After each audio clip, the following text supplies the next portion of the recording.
Dumper আবদ্ধ কৰাত আৰক্ষীৰ সন্মুখত এক হুলস্থুলীয়া পৰিৱেশৰ সৃষ্টি হয় আংগাৰকাটাত। পৰ্বতৰত একাংশ ভূমাফিয়াৰ দপদপনি উচ্চতম ন্যায়ালয়ৰ নিৰ্দেশনা কেৰেপ নগৰী বিভাগীয় কৰ্তৃপক্ষৰ লগত মিতিৰালি কৰি চলাই আছে বনাঞ্চল ধ্বংস কাৰ্য। বিটিআৰৰ পৰ্বতৰত চলিছে ৰঙা মাটিৰ কলা বেহা। পৰিৱেশ বিনষ্ট কৰিছে স্বয়ং যৌথ বন পৰিচালনা সমিতিয়ে। বিটিআৰৰ কোকৰাঝাৰ জিলাৰ পৰ্বতৰা বন সংমণ্ডল এলেকাৰ অধীনস্থ বৃহত্তৰ মহামায়া সংৰক্ষিত বনাঞ্চলত ভূমাফিয়াই চলাই আছে ব্যাপক ধ্বংসযজ্ঞ আৰু লুণ্ঠন ৰাজ।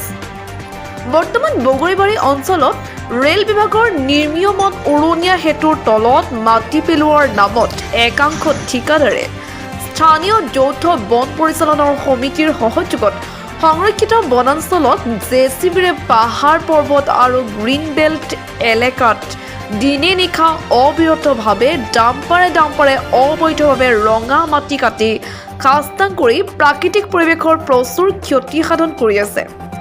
আজি দুপৰীয়াৰ ভাগত AS16AC 3519 নম্বৰৰ এখন ৰঙা মাটি ভৰ্তি ডাম্পাৰ ৰাইজে আটক কৰি বগৰীবাৰী আৰক্ষী থানাত গতাই দিয়ে। উল্লেখযোগ্য যে একাংশ বন মাফিয়াই অনুজ্ঞাপত্ৰ আৰু ৰাজহ আদায় দিয়াৰ দোহাই দি শ ৰঙা মাটি ভৰ্তি ডাম্পাৰ অবিৰতভাৱে চলাইছে লুণ্ঠন ৰাজ। আৰু একাংশ যৌথ বন পৰিচালনা সমিতিয়ে বনাঞ্চল ৰক্ষা কৰাৰ পৰিৱৰ্তে বনাঞ্চলৰ ৰঙা মাটি বিক্ৰী কৰা কাৰ্যই সচেতন মহলে তীব্ৰ গৰিহণা দিয়ে। লগতে এক উচ্চ পৰ্যায়ৰ তদন্তৰ দাবী জনায়। চাওকে প্ৰতিবেদন। নিউজ ডেস্ক ৰিপৰ্ট BBC বগৰীবাৰী লাইভ।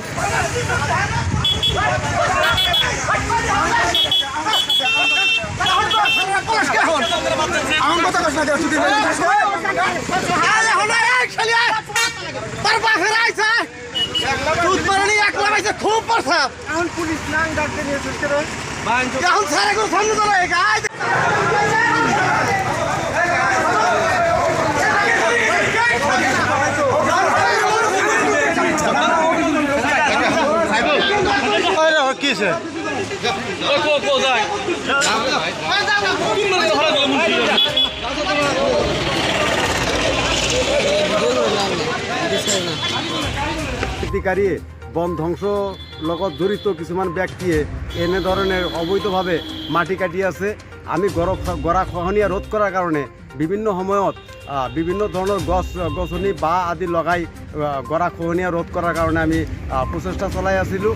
কিন্তু কিছুমান দুষ্কৃতিকাৰীয়ে অবৈধভাৱে মাটি কাটি পেলাই এইবিলাক মানে গৰাখহনীয়া ৰোধ কৰাৰ পৰিৱৰ্তে এইবিলাক এতিয়া JFMC কৰ্মীসকলে তেনেকুৱা ইমান মানে গুৰুত্ব দিয়া নাই, কাম কৰা নাই।